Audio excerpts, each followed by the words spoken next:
Ang magkaibigan ay nauwi sa masayang inuman, tuluyan ng napuno ang gabi ng tawanan at kwentuhan, walang iniintinding problema. Kahanga-hanga ang kapasidad ni Jiang Yi sa pag-inom, tuloy-tuloy lang ang pagdami ng mga boteng naubos nila. Bandang hating gabi na nang ihatid sila ni Baili Changqing sa isang apartment na nakalaan para sa mga bisita mula sa labas ng lungsod.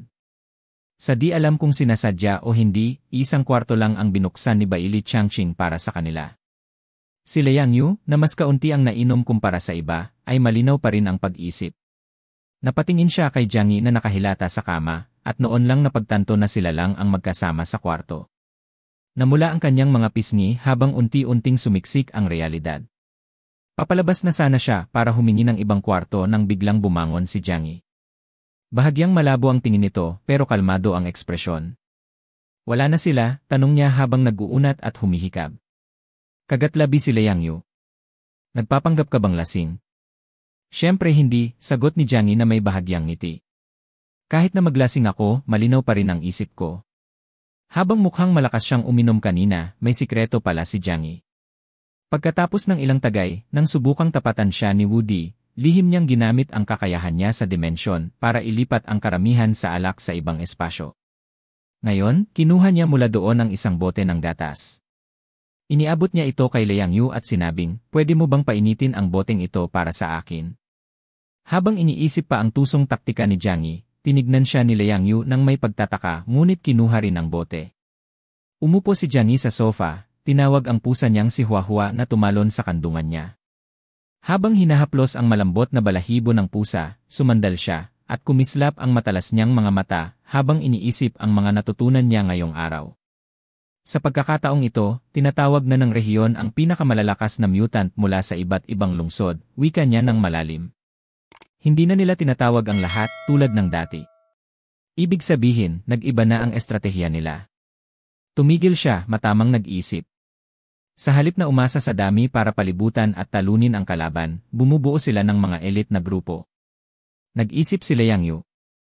Ibig sabihin, hindi na mahalaga ang dami. Bahagyang tumango si Jiang Yi. Tama.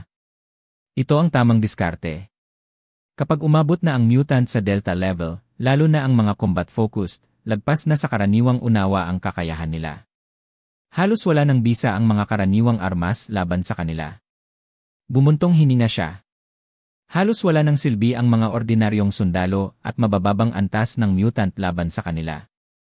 Kaya matapos talunin ang 10 pinakamalalakas na mutant group, napagtanto ng Jiangnan region na kailangan nilang baguhin ang taktika. Naging seryoso ang tono ni Jiang Yi habang nagpatuloy. Ngayon, nagde-deploy sila ng mga elite na grupo na pinamumunuan ng pinakamagagaling na mandirigma. Ang mga mutant mula sa labas ng lungsod, tulad natin, malamang susuporta sa mga laban. Pagbalik ni Liang Yu dala ang pinainit na gatas, iniabot niya ito kay Jiang Yi. So ano ang papel natin dito? Para lang ba tayong pambala sa kanyon? Umiling si Jiang Yi sabay ngiti. Hindi ganoon. Kung pampalubag-loob lang ang kailangan nila, gagamit na lang sila ng mga ordinaryong sundalo o mas mahihinang mutant. Uminom siya ng gatas bago nagdagdag. Mas malalakas ang mga tinawag dito kaysa sa unang batch na lumaban sa 10 pinakamalalakas na grupo. Individually, baka hindi tayo tumapat sa mga profesional na grupo ng Blizzard City, pero malapit-lapit na rin ang kakayahan natin. So, anong plano? Tanong ni Liang Yu, nakatagilid ang ulo. Sumandal si Jiang Yi, nag-isip ng malalim. Sa mga narinig ko, ang Eclipse ay may 13 miyembro lang. Mas marami tayo. Sa tingin ko, gusto ng distrito na panatilihin natin silang abala para makakuha ng tiempo ang Celestial Team na umatake. Napakunot ang noo ni Liang Yu. O baka gusto lang nilang siguraduhin hindi makatakas ang mga pasaway na yon. Eksakto, sang-ayon ni Jiang Yi. Kapag naramdaman ng Eclipse ang panganib, baka tumakas sila. Ang habulin sila pagkatapos ay mas malaking abala kaysa tapusin sila ngayon. Natahimik ang kwarto habang parehong nag-isip sina Jiang Yi at Liang Yu tungkol sa mga paparating na labanan. Tumango si Jiang Yi habang iniinom ang mainit na bote ng gatas. Ramdam niya ang init na kumakalma sa kanyang katawan, binabawasan ang hapdi ng alak na nainom niya kanina. Ah, sakto, sabi niya nang may maliit na ngiti. Madaling malaman kung sino ang mananalo sa isang laban, pero sa larangan ng digmaan. Iba ang usapan doon. Walang nagbibigay ng patas na laban. Gagamit sila ng panloloko, bigla ang pag-atake, kahit ano para makalamang. At kapag alam nilang di sila mananalo, tatakbo sila. Sumandal siya, kumislap ang kanyang mga mata habang may ideyang pumasok sa isip niya. Humarap siya kay Liang Yu at mumiti. Matanong ko lang, anong gagawin mo kung may daga na pumasok sa isang bodega ng pampasabog bitbit ang apoy sa bibig nito? Napakurap si Liang Yu, halatang nagulat sa kakaibang tanong. Pero matapos ang isang saglit, umiti siya, tila nahulaan ang pinupunto nito. Narinig ko na yan dati. Simple lang ang sagot. Padalhan mo ng pusa na may tubig sa bibig para habulin ang daga. Tumawa si Jiang Yi. Eksakto. Tayo ang mga pusa at ang eclipse ang daga. Tumingin ng may pagtataka si Liang Yu. Pero kung tayo ang mga pusa, ano ang ibig sabihin ng tubig at apoy? Saglit siyang natigilan, kunot noo habang iniisip. Ang apoy, siguro, simbolo ng kaguluhang dala ng eclipse, di ba? Habang nariyan sila, hinding-hindi magiging tahimik ang lahat. Sa loob, sinisira nila ang kapayapaan natin. Sa labas, pinapakita nilang mahina ang Jiangnan region. Huminto siya, bahagyang nagtaka.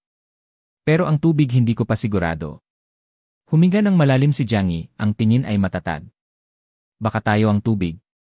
Napakunot ang noo ni Liang Yu. Tayo. Paano mo nasabi? Inabot ni Jiang Yi si Huahua at hinahaplos ng bahagya ang balahibo nito habang seryoso ang tono. Isipin mo. Nakikipagtulungan tayo sa Celestial Team, di ba? Sila ang pangunahing puwersa. Ang pinakamalalakas na mandirigma. Pero tayo. Posibleng tingin lang nila sa atin ay basahan, mga sakripisyo para masigurado ang tagumpay nila. Tahimik niyang hinayaan bumagsak ang bigat ng kanyang sinabi bago nagpatuloy. Kung ang tingin ng mga lider ng Jiangnan region ay masigurado ang tagumpay kapalit ng buhay natin, tingin mo magdadalawang isip sila. Nanlaki ang mga mata ni Liang Yu, napabuka ang bibig ngunit walang salitang lumabas. Napakuyom siya ng kamao, halatang hirap tanggapin ang mabigat na realidad ng sinabi ni Jiang Yi. Bumuntong hininga si Jiang Yi at pinakalma ang boses. Alam ko, ganun talaga sa digmaan. Kailangan ng sakripisyo. May mga sundalong ginagawang pain, mga sasakyang iniiwan, at lahat ng galaw ay para sa tagumpay. Ganyan ang sistema. Pagkatapos, tumingin siya pataas, mas matatag ang boses. Pero lilinawin ko ito, hindi ako ganoon katanga. Hindi ko itatapon ang buhay ko para sa kahit anong plano. Lalo na't kailangan kong isipin si Huahua at ikaw.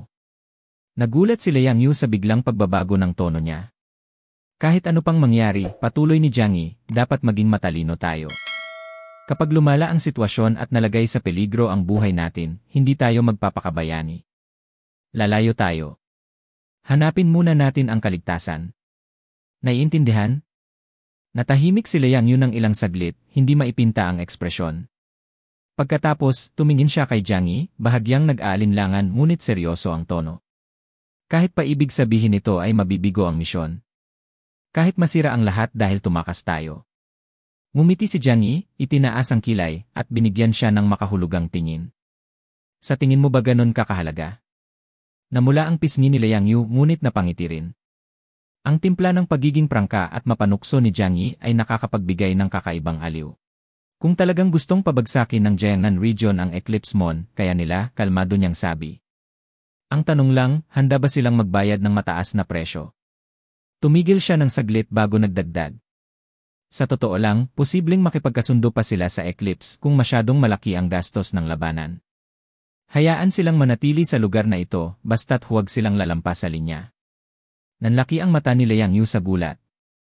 Hindi maaari. Kapag ginawa nila yon, kamumuhian sila ng lahat. Tatawagin silang mga traidor. Ngunit mumiti lang si Jiang Yi na parang alam na alam ang nangyayari. Hindi mo pa ba napapansin? Noong tinipon ng Blizzard City ang lahat ng mutant na grupo sa Jiangnan at binuo ang Super Federation, inamin na nila na hindi nila kayang kontrolin ang buong rehiyon ng mag-isa. Ikinilos niya ang kamay na parang tinuturo ang mundo sa labas. At hindi lang dito. Ganon din sa iba't ibang lugar. Malakas pa rin ang China para panatilihin ang kaayusan sa 6 na pangunahing rehiyon, pero sa ibang bahagi ng mundo.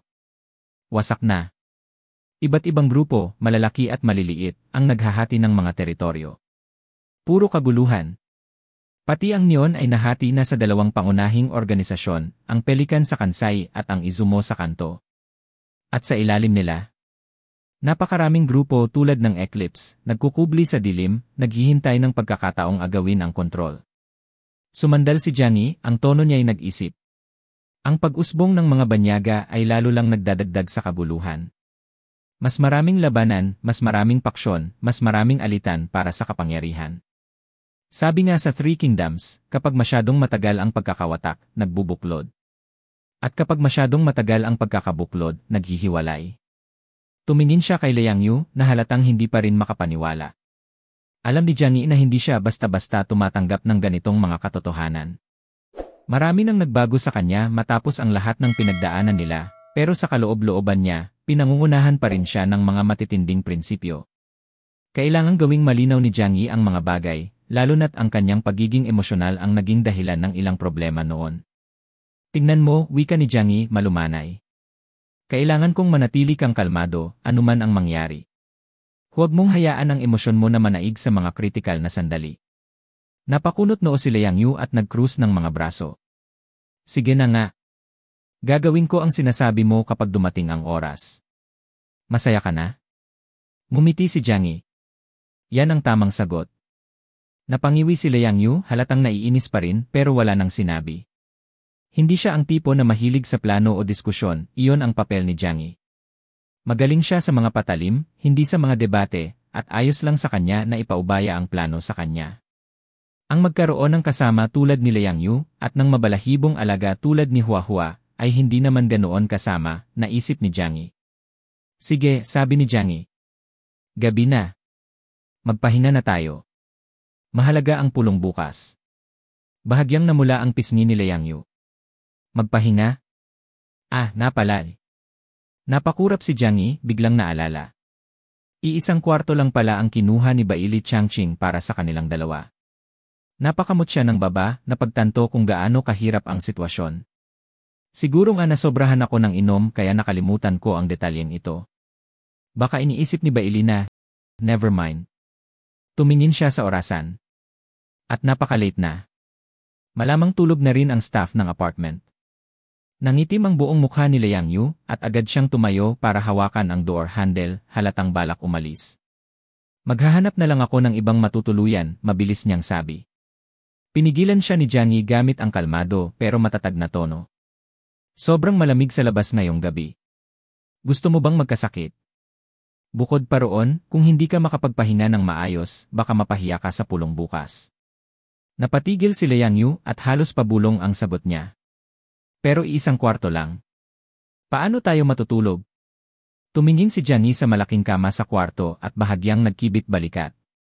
Malaki naman ang kama. Magsama na lang tayo. May sapat na espasyo para sa ating dalawa. Mas lalong namula ang mukha ni Liang Yu at binuksan niya ang bibig para tumutol pero wala siyang masabi. Hanggang dito na muna magtatapos ang ating kwento para sa araw na ito.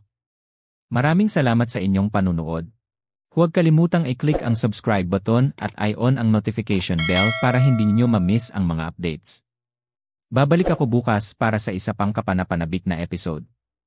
Hanggang sa muli, ingat kayo at tandaan, ang lahat ng problema ay may solusyon at huwag mo nang paabutin pa sa Rafi.